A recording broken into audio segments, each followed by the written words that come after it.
Hi students, this is Vishnukumar. இப்போ நம்ம last கிளாஸில் நம்ம எந்த லெசன் பார்த்துருப்போம்னா emergence of new kings India. இப்போ அதே பாயிண்டில் நம்ம அட்வென்ட் ஆஃப் த யூரோப்பியன்ஸை படிப்போம், சரிங்களா? இப்போ இந்த அட்வென்ட் ஆஃப் த யூரோப்பியன்ஸை நம்ம படிக்கிறதுக்கு முன்னாடி நம்ம என்ன இதில் தெரிஞ்சுக்கணும் அப்படின்னா என்னோட அப்சர்வேஷனை நான் ஷேர் பண்ணுறேன், சரிங்களா? இப்போ இந்த ஒரு லெசனில் பொறுத்தளவுக்கு நமக்கு 8th பொறுத்தளவுக்கு நமக்கு மொத்தமாக ஒரு 8 லெசன் ஹிஸ்ட்ரியில் இருக்குது, சரிங்களா? 8 லெசன் எதில் இருக்குது? நமக்கு ஹிஸ்ட்ரியில் இருக்குது, ஓகேவா? அந்த 8 லெசனில் நமக்கு என்எம்எம்எஸ்க்கு எவ்வளோ லெசன் தேவைன்னா 6 லெசன் தான் தேவை, சரிங்களா? 8 லெசன் ஹிஸ்ட்ரியில் இருக்குது. ஒரு லெசன் போர்ஷன்லேயே இல்லை, சரிங்களா? மீதி ஒரு 7 லெசன், ஓகேவா? அந்த 7 லெசனில் நம்ம 6 லெசனை படிச்சிங்கன்னா 4 மார்க்கு கேட்குற கேள்விக்கு ஆன்சர் கரெக்டாக பண்ணலாம். ஸோ இது பேட்டர்ன், சரிங்களா? லாஸ்ட்டு ஒரு 5 வருஷத்தில் இந்த ஒரு லெசனில் நமக்கு லாஸ்ட்டு 7 வருஷத்தில் இந்த லெசனில் நமக்கு எவ்வளோ கேள்வி கேட்டிருக்காங்கன்னா 30 கொஸ்டின் தான். டோட்டலாக 245 கேள்வியில் வெறும் 30 கொஸ்டின் தான் 8வது ஹிஸ்ட்ரி வந்திருக்கு, சரிங்களா? இது அப்ராக்சிமேட்லி ஒரு 12%, சரிங்களா? அப்போ அது எந்தெந்த கேள்வி, இதை எந்த அளவுக்கு நம்ம கம்மியாக படித்து நல்லா ஞாபகம் வச்சுக்கிட்டு எக்ஸாமில் பர்ஃபார்ம் பண்ணலாம் அப்படின்னு நம்ம பார்க்க போகிறோம். ஓகே சார், இப்போ அதுக்கான அனலைசிஸ் நான் கொடுத்துருக்கேன். அப்படி அதை பார்த்துட்டு நம்ம இந்த ஒரு பாயிண்ட்டை பார்க்கலாம். அப்போ அட்வென்ட் ஆஃப் த யூரோப்பியன்ஸ்னு இருக்குன்னா இங்கே பாருங்களேன், 2026 2 கேள்வி, இந்த வருஷம் 2 கொஸ்டின் கேட்டிருக்காங்க. லாஸ்ட்டு ஒரு 4 வருஷமாக வரல, அதுக்கு முன்னாடி ஒரு 2 கேள்வி, மொத்தம் நமக்கு இல்லை 6 கொஸ்டின் வந்திருக்கு. இதெல்லாம் நான் முன்னாடி காட்டினேன். அதே மாதிரி ஃப்ரம் ட்ரீ டு டெரிட்டரியில் பாருங்கள், ஒரு வருஷம் மட்டும்தான் கேட்கல, மீதி எல்லா வருஷமுமே 2 வருஷம் கேட்கல, மீதி எல்லா வருஷமுமே கேட்டிருக்காங்களா? அதே மாதிரி அடுத்த லெசன் பாருங்கள், ரூரல் லைஃப் அண்ட் சொசைட்டி பாருங்கள், இந்த வருஷம் கேட்கல, கேட்டிருக்காங்களா? அதே மாதிரி பாருங்கள். அப்போ இதிலேருந்து நம்ம என்ன புரிஞ்சுக்கலாம்னா, நம்ம எல்லா லெசனையும் படித்தாலுமே அந்த இயரில் ஒரு சில லெசனில் கேட்பாங்க, ஒரு சில லெசனில் கேட்க மாட்டாங்க. அப்போ நம்ம என்ன பண்ணணும் அப்படின்னா கரெக்டாக இதுக்குள்ள நான் இந்த ஒரு பாயிண்ட் இப்படிக்கும் உங்களுக்கு இன்ட்ரடியூஸ் பண்ண போகிறேன். என்னென்னா ஃபஸ்ட்டு 2 லெசன் நீங்கள் நல்லா கம்பல்சரி நீங்கள் நல்லா படிச்சிங்கன்னா நமக்கு 1லேருந்து 2 மார்க் எடுத்துடலாம், ஓகேவா? அதுக்கப்புறம் நான் டைம் கிடைக்கிறப்ப நீங்கள் மீதி இருக்க 3-4 லெசனை படிச்சிங்கன்னா 1 மார்க் எடுக்கலாம். அப்போ முதல் 4 லெசனை மட்டும் நீங்கள் நல்லா படிச்சிங்கன்னா 3 மார்க் எல்லா வருஷமுமே எடுத்துடலாம். இப்போ நீங்கள் நான் சொன்ன இந்த ஒரு பாயிண்டில் பாருங்கள், இருங்க நான் ரஃப் பண்ணிடுறேன். ஓகே, இப்போ நீங்கள் பாருங்களேன், என்ன சார் பார்க்கணும் அப்படின்னா இப்போ முதல் 4 லெசன் மட்டும் எடுத்துப்போம், ஓகேவா? Advent of the Europeans, from trade to territory, rural life and society, people revolt. இப்போ இந்த 4 லெசனை பார்த்தீங்கன்னா நம்மளால் 3 கேள்விகளை எவ்ரி இயர் ஆன்சர் பண்ண முடியும். இந்த வருஷம் 3, போன வருஷம் 2, சரிங்களா? அதுக்கு முந்தின வருஷம் பாருங்கள் 2, அதுக்கு முந்தின வருஷம் பாருங்கள் 3, அதுக்கு முந்தின வருஷம் பாருங்கள் 4. அப்போ நம்ம 2லேருந்து 3 கேள்வி ஆன்சர் பண்ண முடியுமா? அதனால தான் முதல் 4 லெசன் நம்ம எப்பயுமே படிக்கணும் அப்படின்னு நான் சொல்ல வரேன். அதுக்கப்புறம் நீங்கள் 5-6 படிச்சிங்கன்னா ஒரு கேள்வி எப்போயாச்சும் ஆன்சர் பண்ணலாம். 7th லெசன் கேட்குறதே இல்லை இது வரைக்கும், அடுத்த வருஷம் கேட்டாலுமே ஈஸியாக தான் கேட்பாங்க. அப்போ 8வது ஹிஸ்ட்ரியில் முதல் 4 லெசன் தான் இம்பார்ட்டன்ட், ஓகேங்களா? இதை முதல்ல நீங்கள் புரிஞ்சுக்கணும். அப்போ இங்கே பாருங்கள், இதில் ஒரு முக்கியமான நோட் இருக்குது. என்ன சார் அப்படின்னா, எல்லா வருஷமுமே கேட்கப்படும் வினாக்கள் மாறும், சரியா? அதாவது கேட்குற கேள்விகள் மாறும், ஆனால் கேட்குற டாபிக்ஸ் மாறாது. முன்னாடி டைம் பார்த்தோம்ல, டைப்ஸ் ஆஃப் ராக்ஸ், அந்த மாதிரி டாபிக் மாறாது, சரிங்களா? அந்த டாப்பிக்கை தான் இந்த கிளாஸில் பார்க்க போகிறோம். ஸோ அதெல்லாம் நம்ம அட்வென்ட் ஆஃப் த யூரோப்பியன்ஸில் என்ன சார் டாபிக் இருக்குது அப்படின்னு பார்த்தீங்கன்னா, முதல்ல சோர்சஸ் ஆஃப் மாடர்ன் இந்தியா, சரிங்களா? அங்கே நம்ம மிடிவல் இந்தியா படிச்சிருப்போம், இங்கே நம்ம மாடர்ன் இந்தியா படிப்போம். அப்போ இந்த ஒரு சோர்சஸை பொறுத்தளவுக்கு அவங்க எழுதின ரிட்டன் சோர்சஸ் என்ன, ஆனந்த ரங்கர் யார், அவர் என்ன பண்ணார் அப்படின்னு நம்ம பார்க்கணும். அப்போ ஆனந்த ரங்கர்னா யார்? ஃப்ரெஞ்ச் லைக் பாண்டிச்சேரியில் இருந்த ஒரு டிரான்ஸ்லேட்டர், ஓகேவா? அப்போ அவர் என்ன பண்ணாருன்னு தெரிஞ்சுக்கணும். அதே மாதிரி அர்ச்சிவ்ஸ், தமிழ்நாட்டில் எங்கெங்கெல்லாம் அர்ச்சிவ் இருக்குதுன்னு நீங்கள் தெரிஞ்சுக்கணும். அர்ச்சிவ்னா என்ன சார் அப்படின்னா ஆவண காப்பகங்கள், சரிங்களா? அது எங்கே இருக்குது என்ன அப்படின்னு புக்கில் கொடுத்த டீட்டெயில் தெரியணும். மெட்டீரியல் சோர்ஸஸை பொறுத்தளவுக்கு ஃபோர்ட் நேம் தேவை, ஓகேவா? ஃபோர்ட் நேம்னா என்னென்ன கோட்டைகள் இந்தியாவில் இருக்குது, சென்னையில் என்ன கோட்டை இருக்குது, கடலூரில் என்ன கோட்டை இருக்குன்னா நம்ம தெரிஞ்சுக்கணும், சரிங்களா? அதுக்கப்புறம் பார்த்தீங்கன்னா இதெல்லாம் நான் தமிழில் கொடுத்துருக்கேன். இப்போ அதே மாதிரி இதை முதல்ல நீங்கள் தெரிஞ்சுக்கணும், இது என்னென்ன டாபிக் இருக்குன்னு நம்ம பின்னாடி பார்ப்போம். அதே மாதிரி இந்த அட்வென்ட் ஆஃப் த யூரோப்பியன்ஸில் இந்த ஒரு லிஸ்ட்டு நமக்கு இம்பார்ட்டன்ட், ஓகேவா? யார் முதல்ல வந்தா, யார் கடைசி வந்தா, யார் என்ன பண்ணான்னு கேட்டாங்க. இதை நீங்கள் தெரிஞ்சுக்கிட்டாலே இங்கே பாருங்கள், the last European country to come India's ட்ரேடராக இந்தியாவுக்கு யார் கடைசியாக வந்திருக்கா அப்படின்னு கேட்டிருக்காங்க. ஸோ இந்த ஒரு கேள்வி நீங்கள் ஈஸியாகவே ஆன்சர் பண்ணலாம். சரிங்களா? இதுக்கான ஆன்சரை நீங்கள் சேட்டில் மென்ஷன் பண்ணுங்கள், இல்லை கமெண்ட்டில் மென்ஷன் பண்ணுங்கள். சரிங்களா?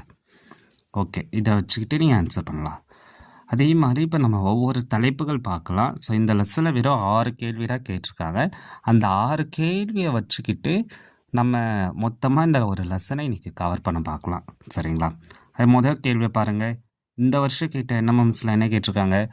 நேஷ்னல் மியூசியம் இந்தியாவில் எங்கே இருக்குது? நியூ டெல்லியில் இருக்குது. சரிங்களா? லார்ஜஸ்ட் மியூசியம் இருந்தாலும் அதனால். அதே மாதிரி தேசிய ஆவண காப்பகம் எங்கே இருக்குது? 2023 கேட்டிருக்காங்க. நியூ டெல்லி.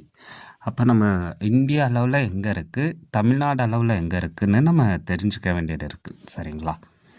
அடுத்தது இப்போ இதே ஒரு பாயிண்ட்டில் நான் என்னோடய மைண்ட் மேப்பில் உங்களுக்கு இந்த மாதிரி கொடுத்துருப்பேன்.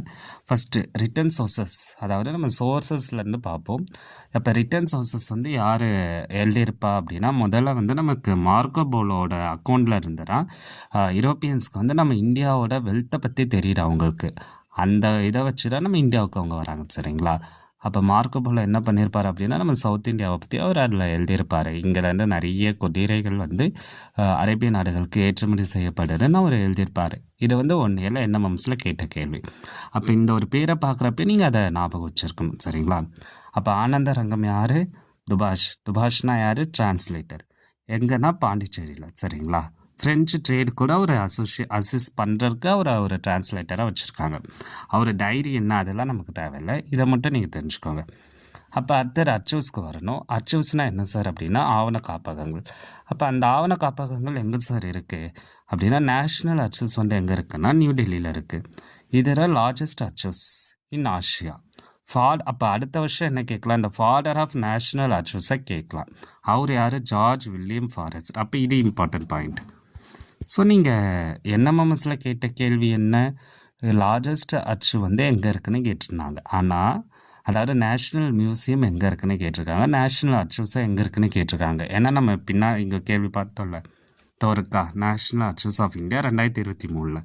ஆனால் நீங்கள் அதை மட்டும் பார்க்காம ஃபாதர் ஆஃப் நேஷ்னல் அச்சீவ்ஸ் யார்? இப்போ பார்த்த கேள்வி இது வந்து கேட்கலாம்ல. அப்போ ஃபாதர் ஆஃப் நேஷ்னல் அச்சீவ்ஸ் வந்து யார் அப்படின்னு நமக்கு கேட்க வாய்ப்பு இருக்குது. அப்போ நீங்கள் அதை எக்ஸ்ட்ரா படிக்கணும். அதே மாதிரி தமிழ்நாடு அச்சீவ்ஸையும் பற்றி நீங்கள் படிக்கணும். அப்போ தமிழ்நாடு அச்சீவ்ஸ் வந்து எங்கே இருக்குது?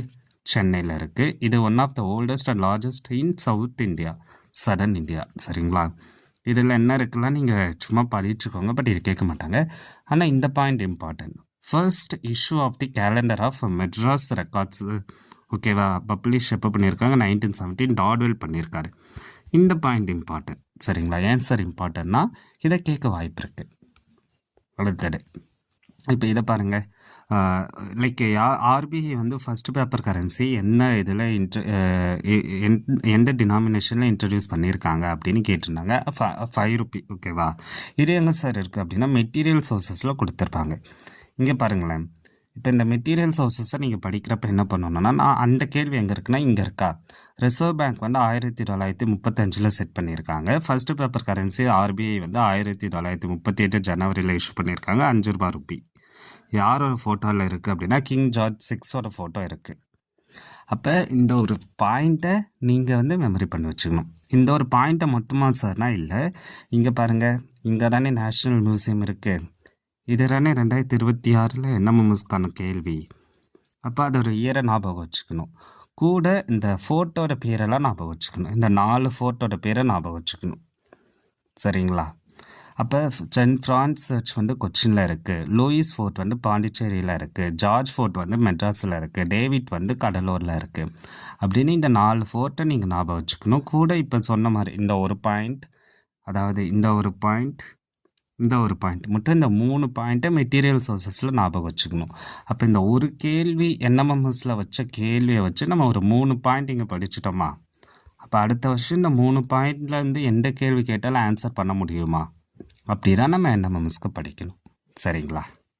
இப்போ அடுத்தது இதை வந்து நீங்கள் பாருங்கள். இப்போ எது வந்து சரியான கூற்று அப்படிங்கிற மாதிரி கேட்டிருக்காங்க. இங்கே எது தவறான கூற்றுன்னு கேட்டிருக்காங்க. சரிங்களா? இதுக்கு நம்ம இங்கிலீஷ் மீடியத்துலேருந்து ஆன்சர் பண்ண ட்ரை பண்ணலாம். ஓகே, இது பார்க்குறதுக்கு முன்னாடி நம்ம இதை பார்க்கணும். Advent of the Europeans.